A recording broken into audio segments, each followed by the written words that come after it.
वो लोग बड़े खुशनसीब हैं जो मोहब्बत में होते हैं। हेलो हाय, मेरा नाम पंकज जीना है और आज हैशटैग किस्सा में जो किस्सा मैं आपको सुनाने जा रहा हूँ उसका हैशटैग है प्राची और चांद। वैसे तो हमारा बहुत कम ही झगड़ा होता था, पर उस रोज़ किस बात पे हुआ हमको बिल्कुल याद नहीं। बस इतना याद है कि ना प्राची हमसे बात कर रही थी ना हम प्राची से। वजह शायद हमारी भूलने की बीमारी ही थी, हमें ठीक से याद नहीं। प्राची पड़ोसन थी हमारी लव स्टोरी को 2 साल होने को थे और इन 2 सालों में हमने इतना तो जान ही लिया था कि प्राची भूखी नहीं रह पाती। पिछले साल हमने उसे बस इसीलिए डांटा था कि बिना ब्याह के हमारे लिए करवा चौथ का व्रत रखी हुई थी, पर वो मानती ही नहीं है। पिछले साल तो 5 रुपए वाली चॉकलेट से व्रत तोड़वाया था उसका।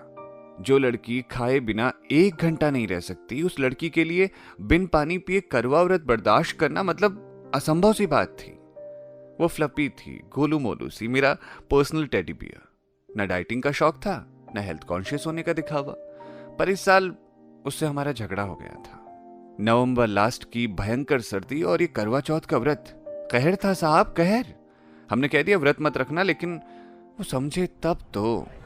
जिस दिन करवा का व्रत था हम सुबह सुबह सीनियर तिवारी जी के साथ पार्टी करने निकल गए। आधी पार्टी हो जाने के बाद एक बटर नान और गले में ठूंसते हुए तिवारी जी बोले, कुछ भी हो जाए यार, ब्याह मत करना, सारी आजादी बंद हो जाएगी तुम्हारी। अच्छा, अपना तो कूद के कर लिए, वो भी लव मैरिज। हमने दाल मखनी अपनी कटोरी में निकालते हुए कहा, कर लिए तभी तो बता रहे हैं। तिवारी जी ने अपना दुख गले में समेटते हुए कहा, क्यों, क्या हुआ? हमने फिर से सवाल किया। आज सुबह से सुधा का करवा चौथ का व्रत है और चाहती है कि हम भी व्रत रखें। अब बताओ यार, हम भी व्रत रखेंगे तो मम्मी क्या बोलेंगी, क्या सोचेंगी? कहेंगे कि संतोषवा तो बस अपनी घरवाली की सुनता है। अब हम समझाए लेकिन वो समझे कहाँ? बताओ भला, ऐसा होता है कभी? तिवारी जी ने ओमपुरी के अंदाज में एक झोंके में अपनी सारी गाथा गा दी। करवा चौथ सुनते ही हमारा माथा टनक गया। हमने आश्चर्यचकित मुद्रा में कहा, आज करवा है? और हम रेस्टोरेंट से बाहर निकलने लगे। जाते जाते हमने तिवारी जी को धीरे से बोला, प्रेम का कोई इलाज नहीं है भैया। तिवारी जी हमें आवाज देते रहे पर हमने एक ना सुनी। मोटरसाइकिल स्टार्ट की और फरफराते हुए घर पहुंच गए। टाइम देखे तो 10:30 होने को थे। हम तर करके छत की तरफ भागे और ऊपर पहुंच के गेट के पास खड़े हो गए और अंदर से झांकने लगे। हम अपनी छत पर थे। सामने नजारा वही था जैसा हमने सोचा था। मखमल का कुर्ता पहने और रेशम का शॉल चढ़ाए मैडम कभी आसमान में चांद को निहारती, कभी हमारी छत की तरफ। नीचे से उनकी मम्मी ने आवाज लगाई, प्राची चांद निकला कि नहीं? नहीं मम्मी, अभी नहीं। क्या पता कब निकलेगा, पापा भी नहीं आए अभी तक तुम्हारे। पता नहीं दुनिया को चांद की क्या जरूरत थी, जबकि प्राची तो इस जहां में मौजूद थी।